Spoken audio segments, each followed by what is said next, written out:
तीज की बहुत बहुत शुभकामनाएं। तो भाद्रपद माह के शुक्ल पक्ष में आने वाली तीज को हरितालिका तीज के रूप में मनाया जाता है। इस दिन माता पार्वती और भगवान शिव शंकर की पूजा की जाती है। सुहागन महिलाएं अखंड सुहाग के लिए माता पार्वती का पूजन करती हैं और कुंवारी कन्या अच्छा घर वर पाने के लिए इस दिन माता पार्वती के साथ भगवान शिव शंकर की पूजा करती हैं। तो हरितालिका तीज की जो मुख्य पूजा है वो शाम के समय की जाती है। तो सुबह में आप स्नान आदि करने के बाद अपने घर के मंदिर में ही व्रत का संकल्प लें। तो देखिए, हरितालिका तीज एक मात्र ऐसा व्रत है जो कभी भी छोड़ा नहीं जाता, आजीवन रखा जाता है और यह बहुत ही कठिन व्रत होता है, निर्जला रहकर किया जाता है। तो चलिए अब हम देख लेते हैं कि हरितालिका तीज व्रत में हमें पूजन किस तरह करना है। तो देखिए, शाम के समय यानी प्रदोष काल में ये मुख्य पूजन किया जाता है। और देखिए, यहाँ पर मैंने चौकी लगाकर उसके ऊपर लाल पीला वस्त्र बिछा लिया है। और देखिए, मेहंदी एक दिन पहले ही आप लगा लें, अच्छे प्रकार से चूड़ियां पहन लें, मतलब 16 श्रृंगार करके हमें ये पूजन करना होता है। और अपनी शादी की चुनरी या पीलिया जरूर ओढ़ लें पूजन करते समय। और पूजन की सभी सामग्री पर, चौकी पर और आपने जो भी पहना है सभी पर आप गंगा जल जरूर छिड़क लें। होता है तो चौकी के ऊपर मैंने फुलहरा लगा लिया है। और ये जो फुलहरा होता है ये शिव जी की पुत्रियों के नाम के होते हैं। तो आप चाहें तो यहाँ पर ओरिजिनल फूल भी लगा सकते हैं। अब इसके बाद फूलों का या अक्षतों का आसन देते हुए शिव परिवार की फोटो को हम विराजमान कर लेंगे। और यहाँ पर देखिए, मैंने फुलहरा लगाया है चौकी के ऊपर। आप चाहें तो देखिए केले के पत्तों का मंडप भी सजा सकते हैं। अब अक्षतों का आसन देते हुए यहाँ पर हम कलश की स्थापना करेंगे। और देखिए, हरितालिका तीज के व्रत में कलश की स्थापना अनिवार्य होती है, तो कलश स्थापना आपको जरूर करनी है। और आप चाहें तो देखिए सिंपल ऐसे ही थोड़े से चावलों के ऊपर भी कलश की स्थापना कर सकते हैं। और वैसे ही अष्टदल कमल बनाना बहुत आसान होता है, खाली 8 दल होने चाहिए। इस तरह से देखिए आप 8 लाइनें खींच देंगे तो अष्टदल कमल की आकृति बड़े ही आसानी से बन जाती है। अब ये मुख्य रूप से माता पार्वती के लिए पूजन किया जाता है। तो यहाँ पर देखिए हल्दी और कुमकुम भी आप इसके ऊपर डाल दें। और इसके बाद यहाँ पर एक मैंने पीतल का लोटा लिया है, कंठ पर उसके मूली बांध ली है, स्वास्तिक बना लिया है रोली से। और इसके बाद देखिए अब हमें इसमें थोड़ा सा गंगा जल डालना है। फिर जल से हम इसे ऊपर तक भर लेंगे, कंठ तक। और इसके बाद देखिए इसमें हमें एक हल्दी की गांठ और सुपारी, सिक्का, अक्षत, थोड़े से फूल, ये नॉर्मली जो कलश स्थापना में सामग्री डलती है वही सारी सामग्री हम इसमें डाल लेंगे। अब इसके बाद देखिए हमें कुछ पत्ते लेने हैं। यहाँ पर मैंने आम के 7 पत्तों का एक बंच लिया है। आप चाहें अगर आम के पत्ते ना मिले आपको तो आप अशोक के पत्ते भी यहाँ पर प्रयोग कर सकते हैं। अब ये जो पत्ते हैं इन्हें हम चंदन और रोली से टीक लेंगे, क्योंकि पूजा में कोई भी वस्तु खाली नहीं छोड़ी जाती। तो इस प्रकार से देखिए सभी पत्तों को हमने टीक लिया है और इसे इस प्रकार से हम कलश में सजा देंगे। और अब हमें लेना है एक पूर्ण पात्र, यानी चावलों से भरा हुआ यहाँ पर हमें एक कटोरी या प्लेट ले लेंगे और इसको कलश के ऊपर रख लेंगे।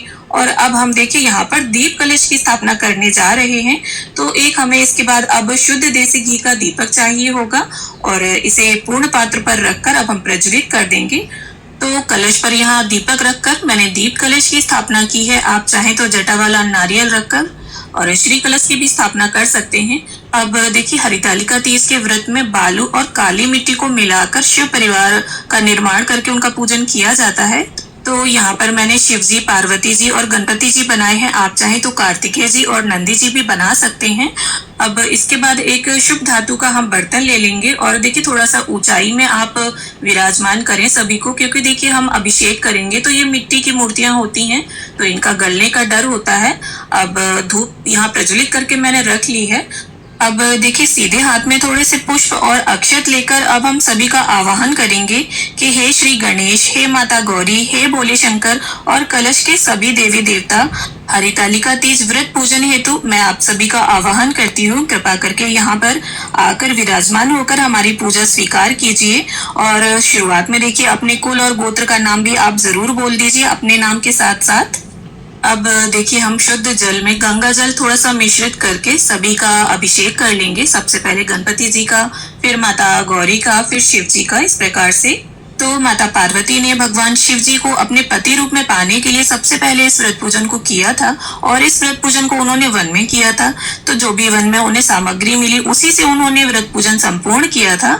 जैसे रेत और काली मिट्टी से शिवलिंग बनाए और वन में मिलने वाले फल फूल पत्तों से उन्होंने शिव जी का पूजन किया था। तो इस प्रकार से पंचामृत स्नान के बाद हम शुद्धोदक स्नान भी वापस से करा लेंगे और फूल और गंगा जल की सहायता से सभी को देखिए यहाँ फोटो में छींटा दे देंगे हम।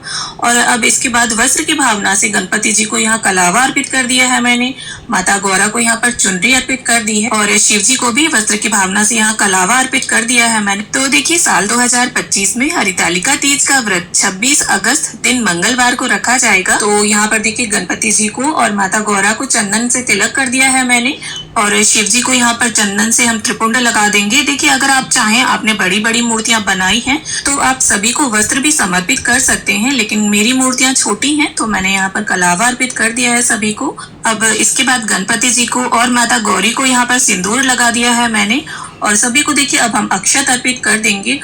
तो जब माता पार्वती शिव जी को पति रूप में पाने के लिए कठिन तप कर रही थी, उस समय उनकी सखियों ने उनका अपहरण कर लिया था।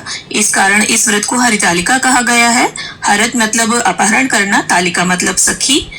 तो इस प्रकार से अब हम सभी को गुलाल और अबीर अर्पित कर देंगे। देखिए शिव जी को आप हल्दी, रोली, कुमकुम, सिंदूर ये वस्तुएं अर्पित ना करें क्योंकि शिव जी को ये वस्तुएं नहीं चढ़ाई जाती। तो अबीर आप देख सकते हैं इस तरह से होता है ग्लिटर जैसा और पूजा पाठ की दुकान पे ये आसानी से आपको मिल जाएगा।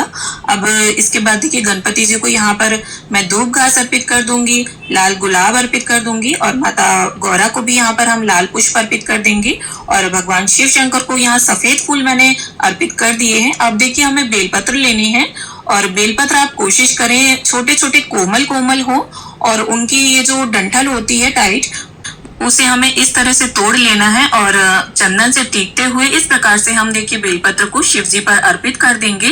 और आप यहाँ पर देखिए एक बेलपत्र भी अर्पित कर सकते हैं या 2, 5, 7 जितनी आपकी इच्छा हो। और इसके बाद यहाँ पर देखिए धतूरे का फूल है, मेरे पास धतूरा है तो मैं वो अर्पित कर दूंगी और आंकड़े के पत्ते अर्पित कर दूंगी। मतलब शिव जी की जो भी प्रिय वस्तुएं हैं, आपको जो भी मिल जाती हैं आप उनसे पूजन कर लें। और यहाँ पर शमी पत्र मैंने अर्पित कर दिया है। और देखिए कोई वस्तु अगर ना मिले तो परेशान होने वाली बात नहीं है, आप बिना उसके भी पूजन कर सकते हैं।